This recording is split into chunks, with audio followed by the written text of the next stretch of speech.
Thank you very much, sir.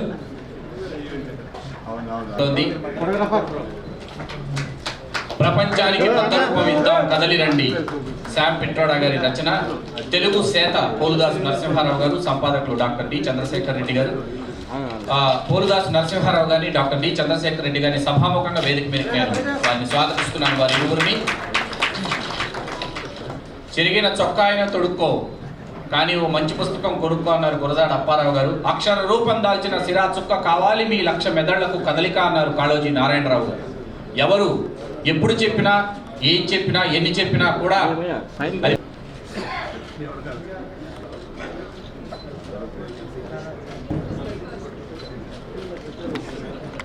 Thank you very much, sir, for unveiling the book. CiNaRe సవరించిన కవితా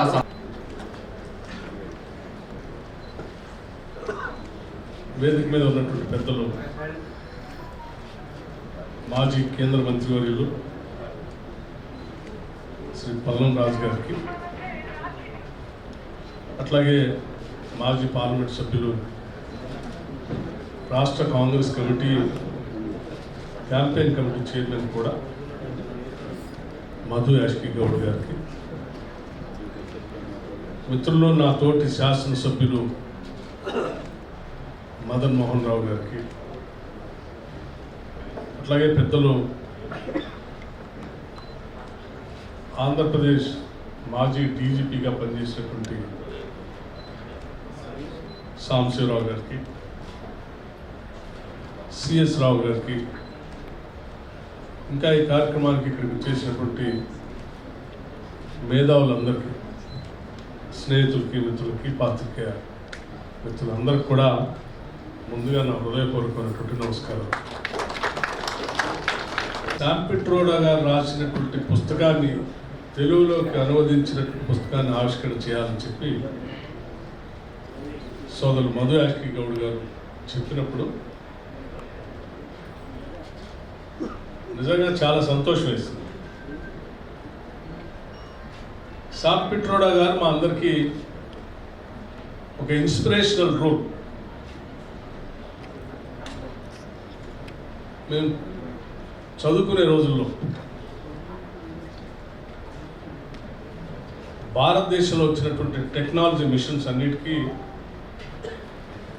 ఆనాటి ప్రధాని మనందరి ప్రీతమ నాయకుడు శ్రీ రాజీవ్ గాంధీ గారు వారిని అమెరికాలో కలిసి వారి మేధస్సును గుర్తించి భారతదేశానికి కావలసినటువంటి మేధస్సు మీది రావాలని చెప్పి ఆహ్వానించి ఇక్కడ టెక్నాలజీ మిషన్స్లో ప్రత్యేకమైనటువంటి కార్యక్రమాలు అప్పచెప్పి మరీ ముఖ్యంగా టెలికమ్యూనికేషన్స్లో సీడాట్ అనే కార్యక్రమాన్ని మొదలుపెట్టించి ఒక భారీ విప్లవానికి నాంది పలికారు. అది ఎటువంటి విప్లవం అంటే, నేను హైదరాబాద్ సెంట్రల్ ఇన్స్టిట్యూట్లో చదువుకుంటూ ఉన్నప్పుడు గోల్డెన్ థ్రెషోల్డ్లో 80s, 84, 86 ఎక్కడైనా టెలిఫోన్ చేయాలంటే హైదరాబాద్ నుంచి మా ఊరికి కాల్ చేసి మాట్లాడాలి అంటే అక్కడ ఉన్న జీపీఓ, జనరల్ పోస్ట్ ఆఫీస్, అక్కడికి వెళ్ళి ట్రంక్ కాల్ బుక్ చేసి ఒక గంటల తరబడి ఆ లైన్లో నిలబడి ఆ కాలు వచ్చేంత వెయిట్ చేసి మాట్లాడుకునేటువంటి పరిస్థితి. అంటే కొన్ని గంటల తరబడి ఒక ఊరికి ఎక్కడి నుంచి అయినా ఫోన్ చేయాలంటే, ఒక ప్రాంతం నుంచి ఇంకో ప్రాంతానికి ఫోన్ చేయాలంటే గంటల తరబడి మాట్లాడేటువంటి, వెయిట్ చేసేటువంటి పరిస్థితి నుంచి ఈరోజు సెకండ్స్లో ప్రపంచవ్యాప్తంగా ఎక్కడున్నా కూడా మాట్లాడుకునేటువంటి పరిస్థితికి తీసుకొని వచ్చారు భారతదేశంలో ఉన్నటువంటి వాళ్ళందరినీ. అంటే అది కేవలం శామ్ పిట్రోడా గారు. దాన్ని చూసాం. దీన్ని చూశాం. గ్రామాల్లో ఇవాళ మామూలు అతి కొద్దిగా ఆదాయ వనరులు ఉన్నటువంటి వాళ్ళు కూడా మొబైల్ ఫోన్ చేతిలో పట్టుకొని ప్రపంచంలో ఎవరితోనైనా మాట్లాడతాం. కమ్యూనికేషన్ చాలా అతి దగ్గర తీసుకొని రాగలిగింది. మనుషుల మధ్య ఉన్నటువంటి దూరాన్ని చాలా దగ్గర తీసుకొచ్చినటువంటి పెద్దలు మహానుభావులు శామ్ పిట్రోడా గారు రాసిన పుస్తకం ఆవిష్కరించడం నా అదృష్టంగా నేను భావించి వెంటనే చెప్పాను. అట్లాగే నేను 2014 నుంచి ఈ రాష్ట్ర విభజన జరిగిన తర్వాత రాష్ట్ర కాంగ్రెస్ కమిటీలో వర్కింగ్ ప్రెసిడెంట్గా పనిచేసినప్పుడు అనుబంధ సంఘాలన్నిటికీ అంటే ఫ్రంటల్ ఆర్గనైజేషన్స్ అన్నిటికీ నేను ఇన్ఛార్జ్గా ఉన్నాను. ఆ ఫ్రంటల్ ఆర్గనైజేషన్ ఇన్ఛార్జ్గా ఉన్నప్పుడు తెలంగాణ సంబంధించినటువంటి ఎన్ఆర్ఐస్ అమెరికాలో ఉన్నటువంటి వాళ్ళందరినీ కమిటీలు వేయాలని చెప్పి ఒక నెల రోజుల నుంచి 2 నెలల వరకు అమెరికాలో ఉన్న దాదాపు 20 నగరాల్లో కమిటీలు వేసాము ఎన్ఆర్ఐ సెల్స్. ఆ 20 నగరాల్లో ఎన్ఆర్ఐ సెల్స్ చేసినప్పుడు షికాగో నగరంలో ఒక సమావేశాన్ని పెట్టి శామ్ పిట్రోడా గారిని ముఖ్య అతిథిగా పిలిచాం. That was the greatest moment for me in my life to cherish, because I have been thinking and dreaming about to meet Sam Pitroda. So అటువంటి శామ్ పిట్రోడా గారి పుస్తకం ఆవిష్కరణకు నన్ను పిలవటం నిజంగా I felt so happy to come and participate in this. అట్లాగే ఈ పుస్తకంలో వారు రాసినటువంటి అంశాలు కానీ వారు చెప్పినటువంటి అంశాలు కానీ ప్రపంచంలో ఉన్నటువంటి ప్రజాస్వామ్యానికి సంబంధించినటువంటి అనేక రకాలైనటువంటి ఇబ్బందులు ఈరోజు ప్రపంచం ఎదుర్కొంటూ ఉంది. ఇట్స్ ఎ గ్లోబల్ కన్సర్న్ అని చెప్తూ ఈ డెమోక్రటైజేషన్లో కూడా ఇంక్లూజివ్నెస్ లేకపోతే అన్రెస్ట్ పెరిగి అది సమాజానికే హానికరం అనేది కూడా చాలా స్పష్టంగా సింప్లిఫై చేసి చాలా అద్భుతంగా చెప్తారు. కొద్దిగా ముందుగానే వెళ్ళాలి.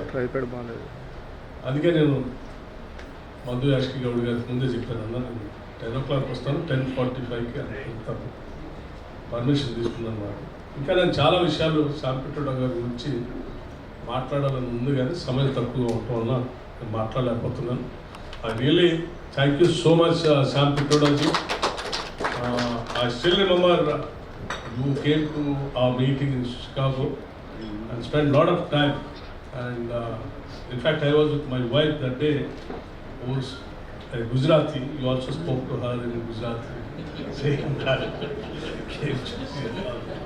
I still remember this moment. I'm so happy. I feel I'll get an opportunity once again to meet you and interact.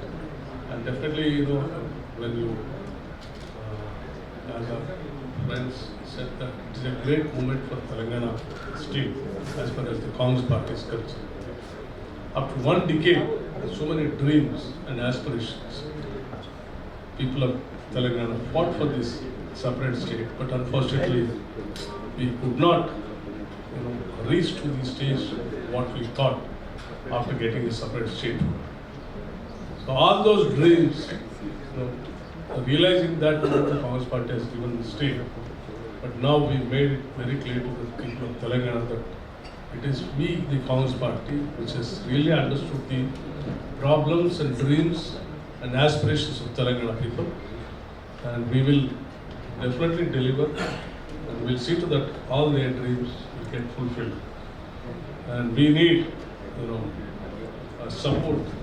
Not only technical support and intellectual support also for the betterment of this state. యువత ముఖ్యంగా ఆందోళన చెందుతున్న క్రమంలో వారి భవిష్యత్తు గురించి తీసుకోవాల్సిన సూచనలపైన వారు రచించడం జరిగింది. వారు నిరంతర అన్వేషి శామ్ పిట్రోడా గారు. వారు ప్రతి 82 సంవత్సరాల కాలంలో ట్రిపుల్ బైపాస్ సర్జరీ అయ్యి క్యాన్సర్తో బాధపడుతున్నా కూడా రోజుకి 20 గంటలు పనిచేస్తూ ఉంటారు. నాకు వ్యక్తిగతంగా వారితో పనిచేసే అవకాశం కలిగింది. వారు వివిధ దేశాలు తిరుగుతున్నప్పుడు రాహుల్ గాంధీ గారితో వెళ్తున్నప్పుడు వారు ఇండియన్ ఓవర్సీస్ కాంగ్రెస్ చైర్మన్ కూడా పనిచేస్తూ ఉంటారు. సో వారు రచించిన సూచించిన సూచనలు తెలంగాణ ప్రభుత్వానికి కూడా వారు కొన్ని రైతుల కొరకు సోలార్ ఎనర్జీ పైన ప్రతి రైతుకి డిజిటల్ పంప్ హౌస్ తోటి ఏ విధంగా వాళ్ళకు ప్రభుత్వం భారం లేకుండా చేయొచ్చు అనే సూచన ఇవ్వడం జరిగింది. అట్లాగే నూతన ఆలోచనని తీసుకురావడం కొరకు ఇండియా ఇంటర్నేషనల్ సెంటర్ అనేది ఢిల్లీలో ఉంది. అట్లాంటి సెంటర్ని వాళ్ళ ప్రపంచ నగరంగా మనం అనుకుంటున్న హైదరాబాద్లో నిర్మించాలని వారు సూచించడం జరిగింది. కొత్త ప్రభుత్వానికి రేవంత్ రెడ్డి గారి యొక్క నాయకత్వం ముఖ్యమంత్రిగా ఉన్న ఈ రాష్ట్ర ప్రభుత్వానికి కూడా వారు కొన్ని తగు సూచనలు కూడా చేయడం జరిగింది. నేను కూడా వారు కోరింది ఏంటంటే ఈ ప్రభుత్వానికి గత 10 సంవత్సరాల నుంచి ప్రజాస్వామ్యం లేకుండా అణచివేతకు గురవుతూ ఎకానమీ నాశనం చేసిన గత ప్రభుత్వం వ్యతిరేకంగా ఏర్పడ్డ నూతన ప్రభుత్వం రేవంత్ రెడ్డి గారి నాయకత్వం కాంగ్రెస్ ప్రభుత్వానికి కూడా వారి యొక్క సూచనలు వారి గైడెన్స్ కూడా అవసరమని కూడా కోరడం జరిగింది. తప్పకుండా చదువుతున్నారు. డిజిటల్ ఇవాళ రేపంటే పుస్తకం పట్టుకోకుండా డౌన్లోడ్ చేసుకొని కూడా వారు చదువుతూ ఉన్నారు. ఇది అమెజాన్ దాంట్లో కూడా ఉంది. పుస్తకాలు ఇవ్వటం చదవడం కూడా జరుగుతుంది. చదువు చాలా అవసరం. అది నాలెడ్జ్ పెరుగుతుంది, వాళ్ళ జీవితాన్ని బాగుపరుస్తుంది. అలా అంతకన్నా ముఖ్యంగా శామ్ పిట్రోడా గారు మా అందరికీ కూడా ఇన్స్పిరేషన్. విద్యార్థి దృష్టి నుంచి వారిని ఎంతో ఇన్స్పైర్గా చూసేవాళ్ళు. సీరాట్ స్థాపించడమే కాకుండా తర్వాత క్రమంలో వారితో కలిసి పనిచేసే అవకాశం. నేను ఎంపీగా ఉన్నప్పుడు కూడా వారు నాలెడ్జ్ కమిషన్ చైర్మన్. ఇవాళ దేశంలో విద్యా వ్యవస్థలో మార్పులు వచ్చినాయంటే, లేక దేశంలో పోలియో తొలగిపోయిందనన్నా, లేక గ్రామ స్థాయిలలో ఇంటర్నెట్ ఇవాళ వస్తుందనంటే కూడా దీనికి అన్నిటికీ కారకులు శామ్ పిట్రోడా గారు. నాట్ యట్, ఇంకా ఆన్లైన్లో ఇంకా పెట్టలేదండి, పెట్టబోతున్నాం. ఎల్లుండి నుంచి పెడతాం. ఈ బుక్ మా ఉద్దేశం ఏంటంటే చాలా ఈ ప్రజెంట్ యువత అంతా చదవాలని, design and redesign the world అనేది చాలా అవసరం మనకి. ఇండియా చాలా మన society we have to get our recognition. Unlike America and China, మన టెక్నాలజికల్గా సాఫ్ట్వేర్ రెవల్యూషన్లో, టెలికమ్యూనికేషన్ రెవల్యూషన్లో we are the first right now. We have 1 billion people ఉన్నారు సబ్స్క్రైబర్స్. $300 బిలియన్ సాఫ్ట్వేర్ ఎక్స్పోర్ట్స్ అవుతున్నాయి. వీటన్నిటికీ పునాది వేసి యాక్సిలరేట్ చేసిన ఆయన శామ్ పిట్రోడా అండి. నేను ఆయన స్టార్ట్ చేసిన ఈ రెవల్యూషన్లో నేను ఆయనకి one of the officers on special duty when he was the adviser to Rajiv Gandhi. ఈ బుక్ చాలా ఉపయోగపడుతుందండి. ఎందుకంటే humanity values, how to become inventors, how to contribute to the society, with how to eliminate the inequalities, ఇవన్నీ తీయాలంటే, అసమానతలు తొలగించాలన్నా, ఆరోగ్య విధానాలు, ఆరోగ్య దాంట్లో, విద్యలో, అన్నిట్లోనూ చాలా మంచి సూచనలు ఆయన చేశారండి. ఒక 10 విజనరీ పాయింట్స్ కింద, ఒక 10 మిషనరీ పాయింట్స్ కింద ఒక మేనిఫెస్టో లాగా రాసి ఒక కార్యరూప ప్రణాళికను కూడా ఆయన రాశారండి. చాలా మంచిది. అది చదివితే ఒక్కొక్క పాయింట్లో చాలా అర్థం ఉంది.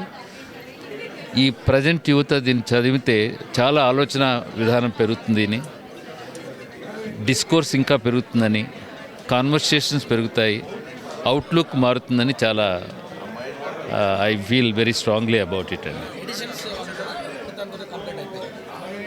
నెక్స్ట్ ఎడిషన్ ఇంకోటి వస్తుంది.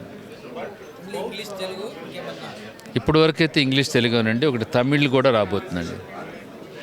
తమిళనాడులో కూడా రాబోతుంది. ఆన్లైన్ బుకింగ్ అంటారా? ఇంకా లేదండి, రేపు అనౌన్స్ చేస్తున్నారో చెప్తాను. థ్యాంక్ యూ అండి. I think we can finish it in a day. Anyway, I'm very happy that Mr. Sam Pitroda's book, Redesign the World, has been translated into Telugu by Mr. Narasimha Rao, who's a retired defense research scientist. And this function has been organized by Mr. C.S. Rao, who is a very, very close associate of Mr. Sam Pitroda. And we've had the honor of the release of the book by the Deputy Chief Minister of Telangana, Sri Batti Vikramarka. And, several of his colleagues from the Telangana Congress Party are also here. And a lot of the colleagues of Mr. Sam Pitroda from his C. days were here. So it's a happy occasion. It's a very far-sighted book, and I think Sri Sam Pitroda did do a lot of introspection on the state of affairs in the world today and what the real issues are, about how there is such a wide bridge in and disparity between the haves and the have-nots, and how there is still so much of poverty in the world, there's so much of deprivation in the world, how there are 20 wars still going on today. And he thinks that the institutions that were formed 75 years ago, namely the United Nations, the World Bank, the WTO, the World Health Organization, all these were institutions that were formed 75 years ago, and yet this disparity remains. So he thinks that it is time to reinvent the world with new ideas in a hyper-connected world. He thinks that there are solutions that will bring about a far better equitability in the redistribution of wealth and in improving the quality of life of people all over the world. So I think it's a very far-sighted and a visionary book which everybody should read.